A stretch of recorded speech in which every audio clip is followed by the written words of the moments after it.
Clearwater Valley, Montana Territory. October 1887. The air was already sharp with the promise of a punishing winter, and the cottonwoods along the river had surrendered their last yellow leaves. Every other settler was chinking walls, banking earth against their foundations, and splitting the last of their seasoned pine and fir. Every settler, that is, except Soren Lund. He was on his roof, building another roof. The absurdity of it stopped men on their way to the trading post.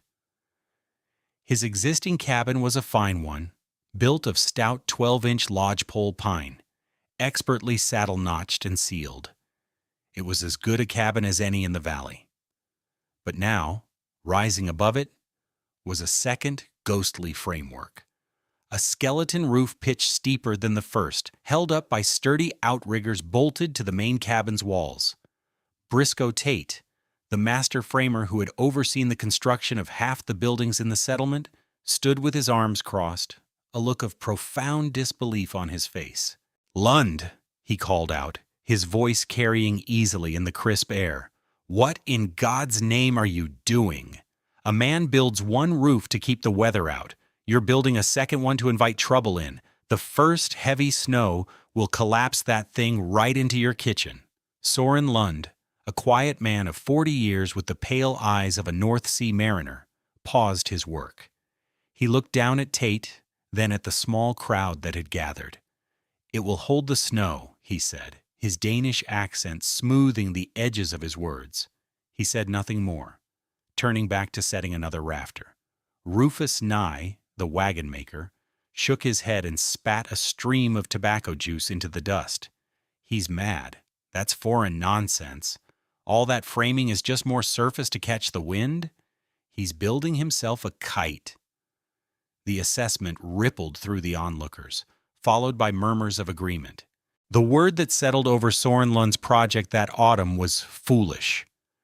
They called it Lund's Folly, or the glass trap, for the most insane part of the plan was not yet visible. The massive, expensive crates of window glass stacked carefully by his woodpile. What did this Danish shipwright, a man who understood the enclosed, sun-beaten spaces of a ship's deckhouse better than anyone, understand about solar radiation and trapped air that a valley full of experienced frontier builders had missed entirely? This channel is dedicated to rediscovering the lost wisdom of the frontier, the practical, often counterintuitive, solutions our ancestors devised to survive and thrive. If you believe that a good idea is more powerful than a loud opinion, hit that subscribe button. I promise that by the end of this story, you'll understand the profound physics behind Soren Lund's crazy glass roof. And let us know in the comments where you're watching from. It's incredible to see how far these stories of quiet genius travel. Soren Lund was not a fool. He was a man shaped by salt water and unforgiving winds. Born in Skagen, the northernmost tip of Denmark, where the Baltic and North Seas collided, he had spent 20 years of his life as a shipwright. He knew how to build structures that could withstand the worst nature could offer. He understood stress, load, and the critical importance of a perfect seal. But more than that, he understood sunlight. He had seen how a small glass pane in a captain's cabin could turn the small space into an oven on a bright, cold day at sea. He had felt the heat radiating from a sun-drenched deck long after the sun had set. He saw sunlight not just as light, but as a source of free, relentless power. He had come to Montana with his wife, Thyra, and their 2 young children, Axel and Freya, seeking land and a life away from the crowded ports of the Old World. Their first winter in the Clearwater Valley, spent in a hastily built, conventional cabin, had been a lesson in brutality. It was a cold that was not just an absence of heat, but an active, aggressive presence. It crept through the walls, poured down from the ceiling, and radiated up from the floor. They had burned through 8 cords of wood, an astonishing amount that left Soren exhausted from the constant labor of felling, splitting, and hauling. Thyra had spent the winter stuffing rags and moss into the endless gaps that opened in the green logs as they dried and shrank. The children, Axel and Freya, were perpetually bundled in wool, their faces chapped and their hands cold. The water bucket 6 feet from the roaring stove was often skinned with ice by morning. Soren, a methodical man, observed the failure of his shelter, not with frustration, but with an engineer's eye. He watched the way the fire consumed wood, how the heat rushed up the chimney, and how the single-pane window became a sheet of beautiful, deadly frost. A clear sign it was a gaping wound of heat loss. He laid his hand on the interior log walls and felt the chill of the -20 degrees Fahrenheit air just inches away. But the greatest heat loss, he knew, was straight up. Heat rises. The simple, universal truth of convection was his cabin's greatest enemy. His roof, despite being well built with sod and sheathing, was a massive, uninsulated surface bleeding warmth into the infinite cold of the Montana sky. He watched his neighbors suffer the same fate, their chimneys pluming smoke day and night in a desperate, inefficient battle against the cold. The problem wasn't their work ethic or the quality of their logs. The problem was the design itself. It was a design meant only to shed water and snow, not to manage heat. The standard frontier cabin was a marvel of simple, rugged construction. It was designed to be built quickly, with available materials, by men who were farmers and hunters, not thermal engineers. Briscoe Tate's own home was considered a masterpiece of the form. The logs were a uniform 14 inches. The dovetail notches were so tight you couldn't slip a knife blade between them, and the chinking was a perfect mixture of clay, sand, and grass that set like mortar. Yet, on a January morning with the temperature at -15 degrees Fahrenheit, the inside of Tate's cabin was a study in thermal gradients. Near the massive stone fireplace, it was a blistering 85 degrees Fahrenheit. 10 feet away, the temperature dropped to 50 degrees Fahrenheit.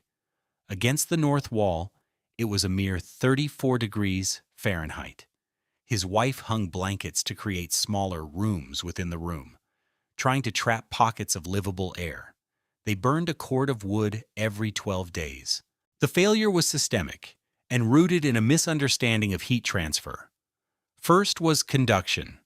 The logs themselves, though seemingly thick, were poor insulators. A 12-inch pine log has an R value of about 15. A modern, standard insulated wall has an R value of 19 to 21. Heat slowly but surely wicked straight through the wood. Second was convection. Every tiny crack, every gap around the door frame or window sash became a high-velocity inlet for frigid air. This cold air, being denser, would sink to the floor, displacing the warmer air and pushing it upwards where it would escape through the ceiling or the chimney. This created a constant chilling draft at floor level, where the children played. Candles would flicker in a supposedly sealed room, their flames bent sideways by the unseen river of cold. Third was radiation. The human body loses heat to colder surfaces around it. Sitting near an uninsulated wall or a frosted window, a person would feel cold even if the air temperature was reasonable, because their own body heat was radiating away towards the cold surface. But the biggest culprit, as Soren had identified, was the roof. A simple plank and sod roof had an R value of less than 10. All the heat generated by the fire, dutifully rising, would hit this ceiling and conduct right through it into the sky. The frontier cabin wasn't a home, it was a sieve. It could only stay warm through the brute force application of constant, massive amounts of fuel. Soren Lund knew he couldn't win that battle. So he decided to change the rules of the fight. Soren began his project in late September. The first stage was the support structure. He felled 10 straight, strong lodgepole pines, peeled them, and let them season for 2 weeks. He then bolted them vertically to the exterior walls of his cabin, 4 on each long side, extending 8 feet above his existing roofline. These were his primary uprights. To these, he affixed the outriggers, heavy beams that canted out and up, forming the base for the new, higher roof. Briscoe Tate watched this part of the construction with professional scorn. "He's compromising his walls?" Tate explained to anyone who would listen. "Those bolts will create a pathway for moisture right into his top logs. He'll have rot within 3 years. And the leverage on those uprights in a high wind? It's reckless." Soren ignored him. He was a shipwright. He knew how to fasten a mast to a deck. He used a technique of interlocking joinery, sealed with pine pitch, that made the connection stronger than the log itself. Next came the new roof frame. He built it with a steep 45-degree pitch, much steeper than his cabin's 30-degree pitch. Rufus Nye, the wagon maker, scoffed. "A pitch that steep is for a church, not a home.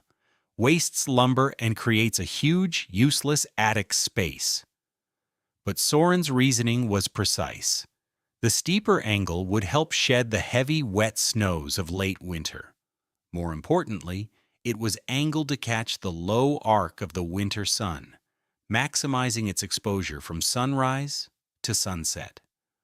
The most controversial phase began in mid-October when the freight wagon arrived from Missoula. On it were 4 large, heavy crates. When Soren opened the first one, revealing dozens of small 18 by 24-inch panes of glass, a hush fell over the small group of onlookers. Dorothea Kell, the pragmatic owner of the town's boarding house, did a quick calculation in her head. "Soren Lund," she said, her voice sharp with disbelief, "that looks to be near $70 in glass. You could have bought another milk cow and a year's worth of flour for that. What earthly good is a window on your roof?" "It is not a window," Soren replied calmly, carefully lifting a pane. "It is a collector." The mockery intensified. A glass roof in a territory known for hailstones, the size of eggs and snowfalls measured in feet, not inches. It was the pinnacle of madness. The work was painstaking. Soren constructed a grid-like frame for the entire south-facing side of the new roof. Each small pane of glass was set in a bed of carefully mixed linseed oil putty, the same kind he would have used to seal a ship's porthole. He overlapped them like shingles, a technique that would encourage water to run off rather than pool. The north side of the new roof was not glass, but solid planking, double-layered for insulation. Between the original cabin roof and this new half-glass structure was a sealed air gap, measuring 30 inches at the peak and tapering to 18 at the eaves. He had built a box of air on top of his house. His wife, Thyra, watched with a mixture of apprehension and unwavering faith. "It looks like a crystal palace for squirrels, Soren," she said one evening. "I hope you know what you are doing." "It will be warm, Thyra," he promised. "The sun will heat our house." The science Soren Lund was deploying was what we now call passive solar design. The principle is elegantly simple and relies on the different wavelengths of solar energy. Sunlight arrives primarily as shortwave radiation. This shortwave energy passes easily through glass. When it strikes a surface inside the enclosed space, in this case, the dark sod and planking of Soren's original roof, it is absorbed and re-radiated as long-wave radiation, which we feel as heat. Glass is largely opaque to this long-wave radiation. It can't get back out. The heat is trapped. This is the familiar greenhouse effect. On a clear winter day, the sun delivers approximately 300 BTUs of energy per square foot per hour. Soren's glass roof had a surface area of nearly 300 square feet. This meant that, in theory, his collector could be harvesting up to 90,000 BTUs per hour, the equivalent of a small furnace running at full blast. This energy would heat the air trapped in the 30-inch gap between the two roofs. As this air warmed, it would do 2 critical things. First, it would dramatically reduce heat loss from the cabin below. The primary mode of heat loss through a ceiling is conduction. Heat from the living space, physically passing through the roof materials into the cold air. But now, the air directly above Soren's ceiling wasn't minus 10 degrees Fahrenheit. On a sunny day, it could be 70 degrees Fahrenheit or even 80 degrees Fahrenheit. The temperature differential was tiny, so conduction slowed to a crawl. He had created a massive sun-heated, insulating blanket. Second, he had a reservoir of warm air. Soren had built 2 vents into the system. One was a low intake vent from the cabin into the air gap, and another was a high outlet vent from the air gap back into the cabin. By opening these vents, he could create a natural convection loop. The cooler, denser air from the cabin floor would be drawn up into the superheated space between the roofs, get warmed by the sun, and then flow gently back into the living space through the high vent. He had built a solar-powered furnace that required no fuel, had no moving parts, and was utterly silent. The old shipwright had turned his entire roof into an engine powered by the sun. The first test came in November. A cold snap sent temperatures plunging to 5 degrees Fahrenheit. It was cold enough to form ice on the inside of his neighbor's windows, but the sun was bright. By 9 a.m., Soren laid his hand on the ceiling planks inside his cabin. They were warm to the touch, a slow, gentle current of warm air, smelling of sun-baked pine, drifted down from the high vent he had opened. The temperature inside his cabin rose from its overnight low of 58 degrees Fahrenheit to 68 degrees Fahrenheit by 11 a.m. He did not light the stove. Thyra worked at her sewing table in the middle of the room, not huddled by a fire. The children played on the floor without their coats on. The true crucible, however, began the week before Christmas. A storm system from the Arctic, what the old-timers called a blue norther, descended on the valley. For 10 straight days, the temperature never rose above zero. It bottomed out at minus 28 degrees Fahrenheit, a new record for the territory. The wind was a constant physical force that stripped heat from every surface. The valley hunkered down for a siege. At Briscoe Tate's house, the battle was constant. They burned through wood at an alarming rate. The fire was never allowed to die down, requiring someone to be awake at all hours to feed it. The windows were opaque with a half-inch of interior frost. Despite the roaring fire, the corners of the cabin were dangerously cold, and the family lived in a small 10-foot circle around the hearth. One night, a water barrel kept inside, 10 feet from the fire, froze solid and split its staves. At Rufus Nye's, the situation was similar.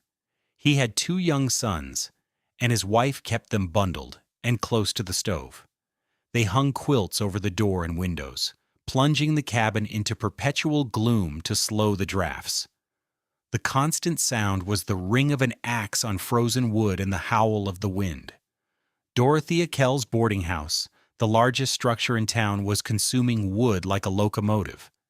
She had 2 big stoves running constantly, yet her boarders complained of the cold in their rooms.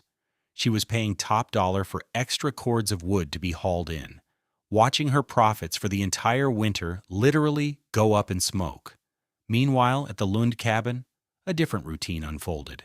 The first 2 days of the storm were overcast, and the solar effect was minimal.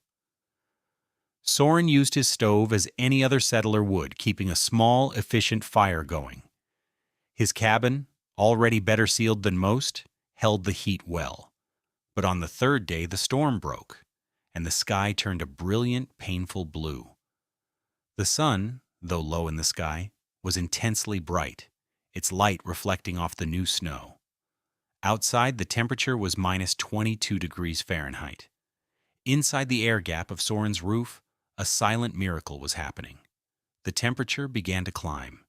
By 9:30 a.m., the air in the gap measured 65 degrees Fahrenheit. By 11 a.m., it was over 90 degrees Fahrenheit. The dark surface of his original sod roof was soaking in the free energy. Inside the cabin, Soren had let the fire die down to coals after breakfast. He opened the convection vents. A steady, silent river of naturally warmed air began to flow into their living space. The temperature held at a comfortable 67 degrees Fahrenheit all day. He did not add a single log to the stove. While his neighbors were engaged in a desperate, shivering fight for survival, Soren Lund sat at his table, reading a book in the warm, quiet sunlight pouring through his south-facing window. His children played. His wife baked bread, the heat from the cook stove only adding to the cabin's warmth. They did not light the main heating stove again until after the sun went down at 4:30 p.m. The next day was the same, and the day after that. He never lit his stove before noon.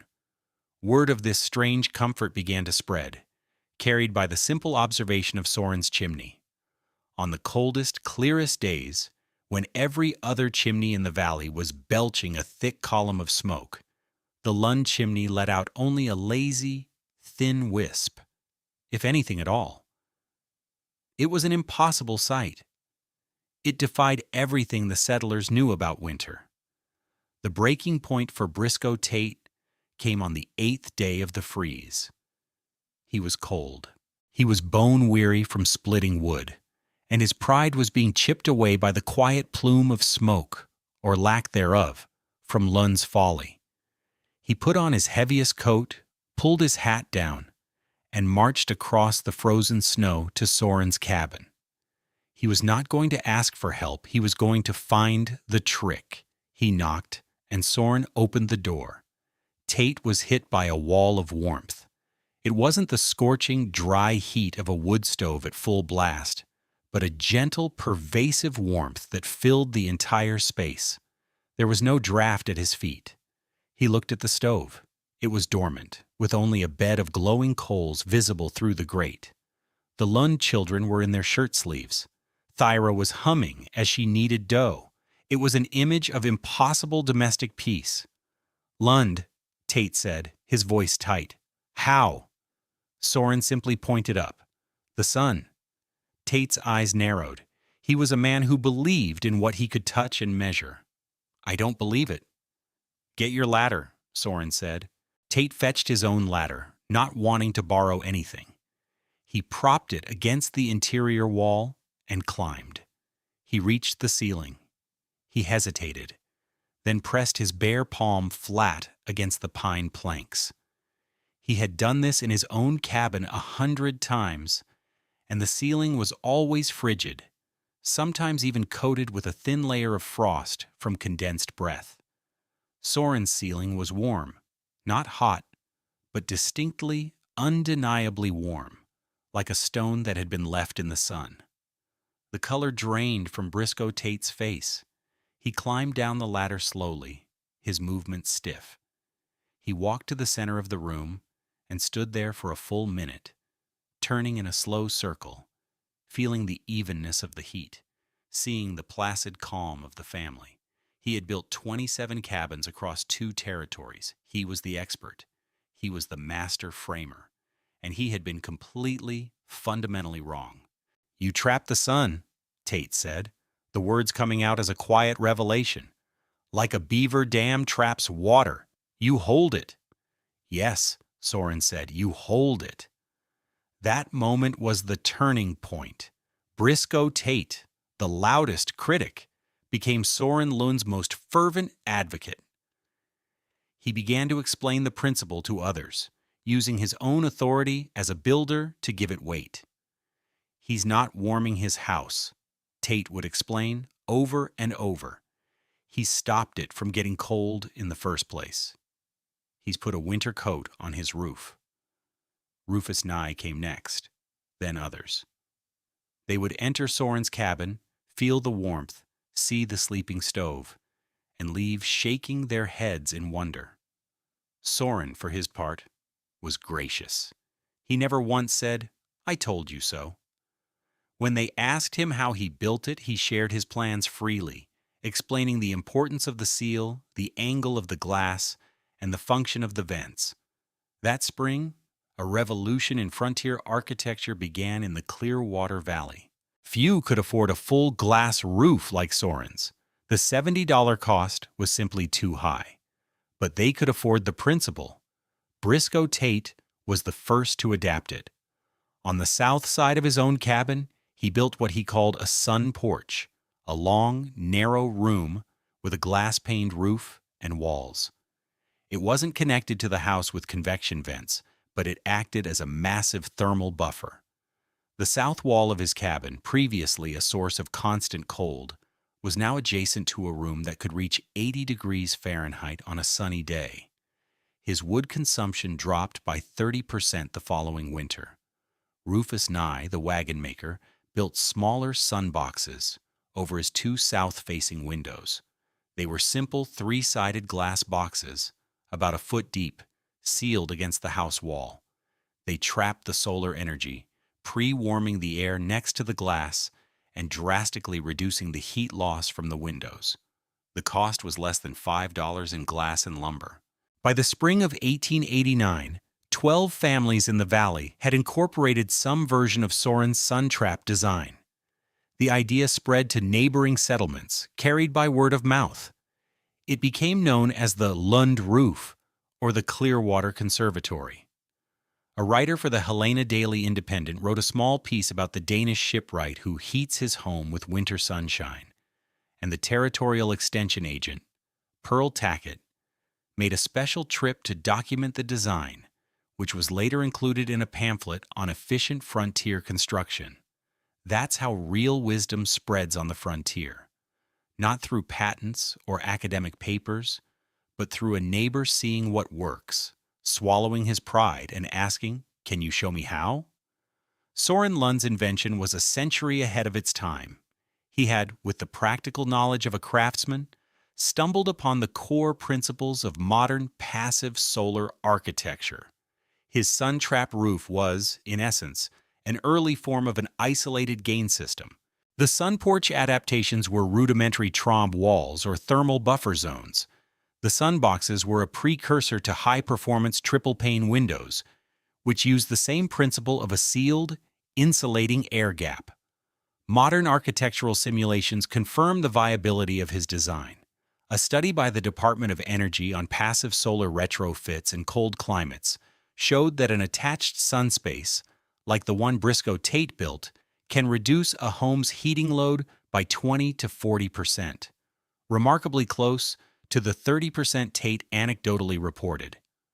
Soren's more integrated system likely achieved savings of over 50%. This wasn't primitive guesswork.